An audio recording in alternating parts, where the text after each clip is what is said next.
வணக்கம் தமிழா. RRB group D தேர்வு 2025. So நிறைய பேர் அப்ளை பண்ணியிருப்பீங்க. ஸோ அப்ளை பண்ணதுக்கப்புறம் சில பேர் கொடுத்த எதை மாடிஃபை பண்ண முடியுமா முடியாதான்னு சொல்லிட்டு நிறைய பேர் கமெண்ட்ஸ் கேட்டிருக்கீங்க. ஸோ உங்களால் மாடிஃபை மூலம் எதெல்லாம் மாற்ற முடியும், எதெல்லாம் மாற்ற முடியாது, ஸோ உங்களோட ஃபோட்டோ அண்ட் சைன் வந்து சேஞ்ச் பண்ணலாம் கேட்டால் கண்டிப்பாக சேஞ்ச் பண்ணலாம். அதே மாதிரி பேமெண்ட் ப்ராப்ளம் சம்மந்தமாக நிறைய பேர் கேட்டுட்ருக்கீங்க. ஸோ அவங்களுக்கான வீடியோ வந்து அது கொடுக்க போகிறோம். இந்த வீடியோ முழுமையாக பாருங்கள்.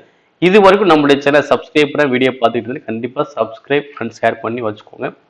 ஓகே, இப்போ அப்ளை செய்ததில் மாடிஃபை பண்ணலாம், எதெல்லாம் மாற்ற முடியும், எதை மாற்ற முடியாது. இப்போ பாருங்க, ஸோ அவங்க கொடுத்த நோட்டிஃபிகேஷன் வச்சு தான் பார்த்துக்கிட்டு இருக்கோம். மாடிஃபிகேஷன் ஆஃப் அப்ளிகேஷன் ஓகேங்களா. இந்த ஃபர்ஸ்ட் பாயிண்ட் என்ன கொடுக்குறாங்க பார்த்தீங்கன்னா, நீங்கள் ஃபைனலாக சப்மிட் பண்ணதுக்கு அப்புறம் ஆன்லைன் அப்ளிகேஷன் சப்மிட் பண்ணிட்டு பேமெண்ட்லாம் முடிச்சதுக்கு அப்புறம் நீங்கள் மாடிஃபை பண்ணுறதுக்கான லிங்க் வந்து கொடுப்பாங்க. எத்தனாம் தேதி எத்தனை நாள் கொடுப்பாங்கன்னா 10 days கொடுப்பாங்க. நீங்கள் எப்போ அப்ளை பண்ணீங்களோ அதுலேருந்து 10 days உங்களுக்கு கிடைக்கும். அதுக்குள்ள நீங்கள் என்ன பண்ணலாம், மாடிஃபை பண்ணிக்கலாம். ஸோ எத்தனை முறை சார் மாடிஃபை பண்ணலாம்னா, எத்தனை முறை வேணால் நீங்கள் என்ன பண்ணலாம், மாடிஃபை பண்ணலாம். ஓகேங்களா, மாடிஃபை எத்தனை முறை வேணாலும் பண்ணலாம். ஆனால் ஒவ்வொரு இதுக்கும் பார்த்தீங்கன்னா நீங்கள் 250 ரூபா ஃபீஸ் பே பண்ணணும். ஓகேங்களா, நீங்கள் எத்தனை முறை வேணால் மாடிஃபை பண்ணிக்கலாம். ஆனால் எத்தனை முறை மாடிஃபை பண்ணாலும் ஒரு முறைக்கு 250 ரூபா மணிக்கு நீங்கள் ஃபீஸ் பே பண்ணணும். ஓகேங்களா, இது மாடிஃபை பண்ணுறதுக்கான ஃபீஸ். இது வந்து அனைவருக்குமே பொதுவானதாக எந்த ஒரு ரிலாக்ஸேஷனும் கிடையாது. ஓகே, இப்போ எதையெல்லாம் மாற்ற முடியாதுன்னு சொல்லி ஃபர்ஸ்டே கொடுத்தாங்க. எதை மாற்ற முடியாதுன்னா, ஸோ கிரியேட் ஆன் அக்கௌண்ட்டில் வந்து நீங்கள் ஃபார்ம் ஃபில் பண்ணியிருப்பீங்க. அந்த ஃபில் பண்ணதில் உங்களுடைய நேம், அடுத்து வந்து பார்த்தீங்கன்னா உங்களுடைய ஃபாதர் நேம், அடுத்து உங்களுடைய மதர் நேம், அடுத்து டேட் ஆஃப் பர்த், அடுத்து உங்களுடைய மொபைல் நம்பர், அடுத்து இமெயில் ஐடி. ஓகேங்களா, இதெல்லாம் கம்பல்சரி உங்களால் மாற்ற முடியாது. ஓகேங்களா, நேம், அதே மாதிரி ரயில்வே ஜோன், உங்களுடைய ரயில்வே ஜோன் கொடுத்துருப்பீங்க, அதையும் உங்களால் மாற்ற முடியாது. ஓகேங்களா, அப்போ நேம், உங்களுடைய ஃபாதர் நேம், உங்களுடைய mother name, date of birth, mobile number, mail ID, உங்களுடைய ஆர்ஆர்பி, இதெல்லாம் என்ன பண்ண முடியாது, நீங்கள் மாற்ற முடியாது. நீங்கள் எந்த ரயில்வே ஆர்ஆர்பி யூஸ் பண்ணீங்களோ அந்த ஆர்ஆர்பி தான் நீங்கள் என்ன பண்ண முடியும், இது பண்ண முடியும், அதை மாற்ற முடியாது. ஓகே, இதை வந்து ஃபர்ஸ்ட்லேயே ஒரு பாயிண்டாக கொடுத்துருக்காங்க. ஓகேங்களா, அப்போ உங்களுடைய name, father name, mother name, date of birth, mobile number, email ID, RRB, ஜூஸ் அண்ட் ஆர்ஆர்பி, இதையும் நீங்கள் சேஞ்ச் பண்ண முடியாது. ஓகேங்களா, இதை தவிர்த்து உள்ள மற்ற அனைத்தையும் சேஞ்ச் பண்ணலாம். அதுலேயும் பார்த்தீங்க அப்படின்னா எதெல்லாம் சேஞ்ச் பண்ணலாம்னு சொல்லி அவங்களே கொடுத்துருப்பாங்க.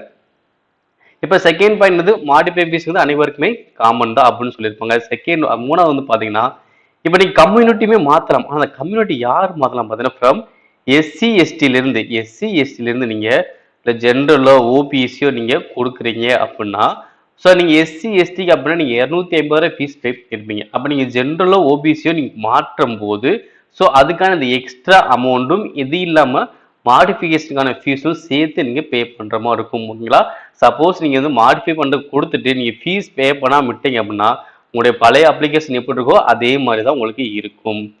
அதே மாதிரி எக்ஸ் சர்வீஸ்மேன், அதே மாதிரி பிடபிள்யூபிடி இவங்க என்ன பண்ணலாம், ஜென்ரல் ஓபிசி நான் கிரிமி லேயர், ஓகேவா, அதே மாதிரி எக்ஸ் சர்வீஸ்மேன் நான் பிடபிள்யூடி இந்த மாதிரி நீங்கள் என்ன பண்ணலாம், மாற்றிக்கலாம். ஓகே, அதே மாதிரி ஃபீமேல் டிரான்ஜெண்டர் வந்து பார்த்தீங்கன்னா மேலுக்கு மாற்றிக்கலாம். ஓகேவா, ஸோ இவங்க அப்படி மாற்றக்கூடிய பட்சத்தில் இவங்களுக்கான ஃபீஸும் பார்த்தீங்கன்னா ஃபர்ஸ்ட் 250 ரூபா இருக்கும். இப்படி நீங்கள் மேலோ இல்லை ஜென்ரல் ஓபிசியோ இல்லை நான் எக்ஸ் சர்வீஸ்மேன் நான் பிடபிள்யூபிடியை மாற்றினீங்க அப்படின்னா நீங்கள் என்ன பண்ணும், அந்த எக்ஸ்ட்ரா ஃபீஸ் பே பண்ணிட்டு இது இல்லாமல் அந்த மாடிஃபிகேஷன் ஃபீஸும் நீங்கள் சேர்த்து பே பண்ணுற மாதிரி இருக்கும். ஓகேவா, இது வந்து இந்த எஸ்சி எஸ்டி, இந்த எக்ஸ் சர்வீஸ்மேன், பிடபிள்யூபிடி, இந்த ஃபீமேல் டிரான்ஸ் இவங்கெல்லாம் என்ன பண்ண அந்த மாற்றினாங்க அப்படின்னா அந்த ஃபீஸ் வந்து எக்ஸ்ட்ரா கட்டணும். இது இல்லாமல் மாடிஃபிகேஷன் ஃபீஸும் கட்டணும். ஓகேங்களா, ஸோ அப்போ இந்த டீட்டெயில்ஸை தவிர மற்ற அனைமே என்ன நம்மளை சேஞ்ச் பண்ண முடியும். ஓகே, இப்போ சில பேர் டவுட் வரும். இப்போ என்ன பண்ணுவோம்னா, இப்போ ஜென்ரல்லேருந்து நான் எஸ்சி எஸ்டிக்கு நான் அப்ளை பண்ணுறேன் மாற்றினேன் சார் அப்படின்னா எனக்கு வந்து அந்த அமௌண்ட் எக்ஸ்ட்ரா அமௌண்ட் நான் பே பண்ணியிருப்பேன், அந்த அமௌண்ட் ரீஃபண்ட் ஆகுமான்னு பார்த்தா அந்த மாதிரி டீட்டெயில்ஸ் இங்கே எதுவும் கொடுக்கல. ஓகேங்களா, ஸோ சப்போஸ் நம்ம கொடுத்த மாதிரியே தான் இருக்கும்னு நினைக்கிறேன். பட் இன்னும் அதுக்கான டீட்டெயில்ஸ் இங்கே கொடுக்கல. ஓகேங்களா, ஸோ அதே மாதிரி பார்த்தீங்கன்னா இந்த 5வது பாயிண்ட் பாருங்க, நீங்க online application will be allowed any number of times. Okay, modification of online application will be allowed any number of times on payment of the modification fees for each.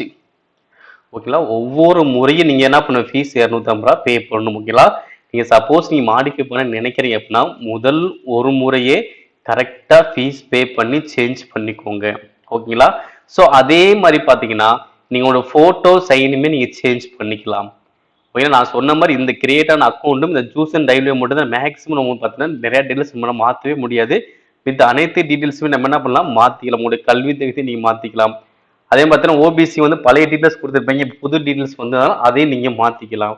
ஓகேங்களா. அதுவும் photo sign இதெல்லாம் நீங்கள் மாற்றிக்கலாம், education மாற்றிக்கலாம். அதே பார்த்து சிலதுக்கு வந்து பார்த்தீங்கன்னா பிடபிள்யூபிடியா இருக்கீங்களா இல்லையா அது மாதிரி கேட்டுருக்கும், எக்ஸர்விஸ்மேன் இருக்கீங்களா இல்லையா அந்த மாதிரி சில டீட்டெயில்ஸ் இருக்கும். அதை நீங்கள் மாற்றினாலும் மாற்றிக்கலாம், இல்லை எங்கே ஒரு மாற்றம் பண்ணிக்கலாம், அது ஒரு ப்ராப்ளம் இல்லை. இதை மட்டும் நான் கம்பல்சரி மாற்றம் செய்ய முடியாது. Name, father name, mother name, date of birth, mobile number, mail ID, ஆர்ஆர் இதை மாற்ற முடியாது. இதை கரெக்டாக மைண்டில் வச்சுக்கோங்க. ஓகே, இப்போ பேமெண்ட் ப்ராப்ளம்ஸ் வந்து ஒன்று கேட்டுறாங்க. ஸோ பேமெண்ட் ப்ராப்ளம் அப்படின்னு பார்த்து கண்டிப்பாக நிறைய ஸ்டூடெண்ட்ஸ்க்கு வந்துட்டு தான் இருக்குது. ஸோ அவங்கள என்ன பண்ணணும்னு பார்த்தீங்கன்னா பேமெண்ட் பண்ணுறீங்க ஓகேங்களா, உங்களுக்கு பேய் நவுன்னு காட்டும். நீங்கள் என்ன பண்ணுங்க, பேய் நவ் கொடுத்து கிளிக் பண்ணி ஸோ உங்களுடைய பேமெண்ட் பண்ணுவீங்க. பண்ணி முடிச்சதுக்கப்புறம் பார்த்தீங்கன்னா உங்களுக்கு உங்கள் அமௌண்ட் வந்து டெபிட் ஆயிருந்தால் உங்ககிட்ட பார்த்தீங்கன்னா முடிச்சதுக்கப்புறம் வெரிஃபை காட்டும். ஸோ வெரிஃபை ஆனதுக்கப்புறம் இங்கே பேமெண்ட்ஸ் பக்கத்தில் என்ன ஆகணும், சக்ஸஸ் அப்படின்னு வந்துருந்துச்சு அப்படின்னா உங்களுக்கு மெயில், எஸ்எம்எஸ் எல்லாமே வந்துடும். ஓகே, அப்படி ஆயிருந்தால் தான் உங்களுக்கு பேமெண்ட் சக்ஸஸ்ன்னு அர்த்தம். ஓகேவா. இல்லை சப்போஸ் நமக்கு ஏதாவது ப்ராப்ளம் ஆயிடுச்சு அப்படின்னா நீங்கள் என்ன பண்ணணும், ஒரு 30 நிமிஷம் கழிச்சு திரும்ப வந்து உங்களுடைய அப்ளிகேஷன் வந்து ஓப்பன் பண்ணி பாருங்க. நீங்கள் வந்து பே பண்ணுற மாதிரி மட்டும் தான் உங்களுக்கு ஆப்ஷன் காட்டும். நீங்கள் உள்ளே போய் திரும்ப டீட்டெயில்ஸ் கொடுக்க அவசியமே இல்லை. ஓகேவா. திரும்ப போய் நீங்கள் வெரிஃபை பண்ணி பார்த்தீங்க அப்படின்னா உங்களுக்கு வெரிஃபை ஓகே ஆயிடுச்சுன்னா சக்ஸஸ்னு வந்துடும். அப்படி இல்லைன்னா திரும்ப என்ன உங்களுக்கு பே நவ் தான் வரும். ஓகேங்களா. அப்போ பே நவ் வந்தால் திரும்ப என்ன பண்ணுவீங்க, பே பண்ணி கரெக்டாக இது பண்ணுங்க. ஓகேங்களா. ஏன்னா ஒரு முறை வந்து பார்த்தீங்கன்னா நம்ம டெபிட் கார்டு வச்சு போவோம், வரலையா நெட் பேங்கிங் வச்சு போவோம், உங்களுக்கு கரெக்டாக வர வாய்ப்புகள் இருக்குது. ஸோ இது மாதிரி ஒவ்வொரு முறையும் ஒரு மாற்றி செக் பண்ணி கரெக்டாக பே பண்ணுங்க. ஓகேங்களா. பே பண்ணி முடிச்சதுக்கப்புறம் வெரிஃபையும் செக் பண்ணி பாருங்கள். அது சக்ஸஸ்ன்னு வந்தால் தான் நம்ம அப்ளிகேஷன் ஓகேவாகி நமக்கு என்ன வந்திருக்கும், எஸ்எம்எஸும் மெயிலும் வந்திருக்கும். ஏன்னா இது வந்தால் தான் நம்ம அது கம்ப்ளீட் ஆயிடுச்சுன்னே அர்த்தம், அப்படி இல்லைன்னா இல்லை. ஓகேங்களா. அதனால கரெக்டாக செக் பண்ணிக்கோங்க. ஸோ நிறைய பேர் வந்து பார்த்தீங்கன்னா பேமெண்ட் பண்ணியிருப்பாங்க, ஆனால் அவங்களுக்கு இந்த மாதிரி ஆப்ஷன்ஸ் காட்டுது அப்படின்னா நீங்கள் ஒரு நல்லா வெரிஃபை பண்ணிவிட்டு உங்களுக்கு திரும்பவும் அந்த பெயினவு தான் காட்டுச்சுன்னா நீங்கள் கண்டிப்பாக பெயினவு தான் ஆகும். சரி, எனக்கு வந்து டெபிட் ஆயிடுச்சு ஆனால் எனக்கு திரும்பவும் பார்த்தீங்கன்னா அது பெயினவு தான் காட்டுது அப்படின்னா ஸோ உங்களுக்கு வந்து பேமெண்ட் கேட்வேல அந்த அமௌண்ட் இருக்கும், கண்டிப்பாக என்ன உங்களுக்கு ரீஃபண்ட் ஆகும். ஏன்னா அவங்களுக்கு வந்து போகாத பட்சத்தில் ஏன்னா இங்கே பெயினவும் உங்களுக்கு திரும்ப காட்டுச்சுன்னா கண்டிப்பாக என்ன இருக்கு, உங்களுக்கு அமௌண்ட் வந்து ஆர்என்பிக்கு போய் சேர்ந்துருக்காது. அப்போ நீங்கள் அந்த கட்டின அந்த அமௌண்ட் டெபிட் ஆயிருந்தாலும் உங்களுக்கு என்ன ஒரு ரீஃபண்ட் ஆகிடும். ஓகேவா. ஸோ அதுக்கு வந்து ஒரு குறிப்பிட்ட காலம் எடுக்கும். ஸோ அதனால் என்ன பண்ணுங்க, உங்களுக்கு பேனவும் காட்டுச்சுன்னா நீங்கள் கண்டிப்பாக திரும்ப அப்ளை பண்ணுங்க. உங்களுக்கு டெபிட் ஆகுதுன்னா அந்த அமௌண்ட் கண்டிப்பாக ரீஃபண்ட் ஆயிடும். இதில் எந்த ஒரு மாற்றம் இல்லைன்னா ஸோ அவங்களுக்கு போயிருந்துச்சு அப்படின்னா அது சக்ஸஸ், அவங்களுக்கு போகலை அப்படின்னா பே நவ் தான் காட்டும். ஓகேங்களா. ஸோ அதனால் நல்லா பார்த்து கரெக்டாக அப்ளை பண்ணி வச்சுக்கோங்க.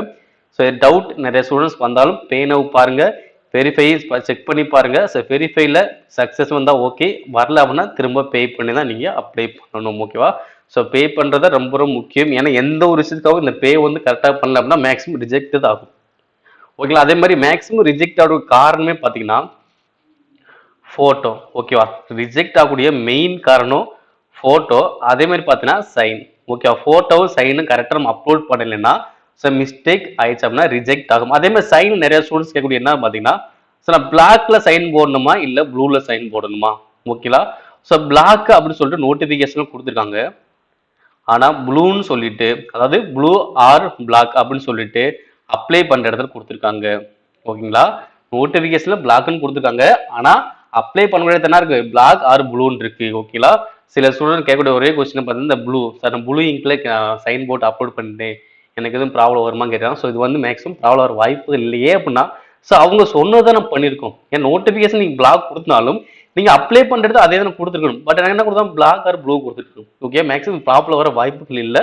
ஸோ இருந்தாலும் உங்களுடைய திருப்திக்காக நீங்கள் மாற்றணும் அப்படின்னு நினச்சிங்கன்னா நீங்கள் பிளாக்ல சைன் பண்ணி அப்லோட் பண்ணிக்கலாம். ஆனால் நீங்கள் எக்ஸ்ட்ரா 250 ரூபாய் ஃபீஸ் பே பண்ணி தான் மாடிஃபை பண்ணும்போது தான் மாற்ற முடியும். இது நம்முடைய திருப்திக்காக. ஓகேங்களா. ஸோ அடுத்து வேறு எந்ததுக்காக ரிஜெக்ட் பண்ணுவாங்க பார்த்தீங்கன்னா ஏஜ் ப்ராப்ளம் சம்மந்தமானது பார்த்தீங்கன்னா உங்களுக்கு ரிஜெக்ட் ஆக வாய்ப்புகள் இருக்குது. அதே பார்த்தீங்கன்னா சில பேர் நிறைய ரயில்வே ஜோனில் அப்ளை பண்ணுவாங்க. ஓகேங்களா. நீங்கள் ஒரே ஒரு ஜோனில் தான் அப்ளை பண்ணுவோம். ஓகேவா.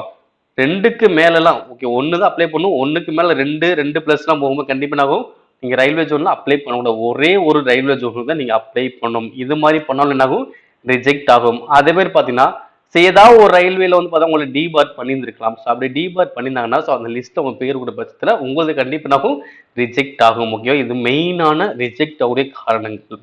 ஆனா இந்த ரீசன்லாம் கரெக்ட்டா ரிஜெக்ட் ஆகுற மாரி பார்த்து வச்சுக்கோங்க. ஓகேங்களா? ஸோ ஒரே ஒரு ஜோனுக்கு மட்டும் அப்ளை பண்ணுங்க. உங்களோட ஏஜ் கரெக்டாக செக் பண்ணுங்க. ஃபோட்டோ, சைன் கரெக்டா அப்லோட் பண்ணுங்க. ஏன்னா நம்ம ரிஜெக்ட் பண்ணிட்டாங்க. இப்போ நம்மள ரிஜெக்ட் பண்ணிட்டாங்க அப்படின்னா நம்ம எந்த ஒரு முறையீடும் பண்ண முடியாது. முறையீடு என்ன பண்ண முடியாது? பண்ண முடியாது. அப்ப எனக்கு எதுவுமே பண்ண முடியல. நம்ம ரிஜெக்ட் ஆயிடுச்சு அப்படின்னா எதுவுமே பண்ண முடியாம கூட போகலாம். ஓகேவா? மேலும் இது போன்ற ரயில்வேஸ் தொடர்பான அப்டேட்ஸ்களை பெற நம்முடைய சேனலை சப்ஸ்கிரைப் பண்ணுங்க, ஷேர் பண்ணுங்க. நன்றி.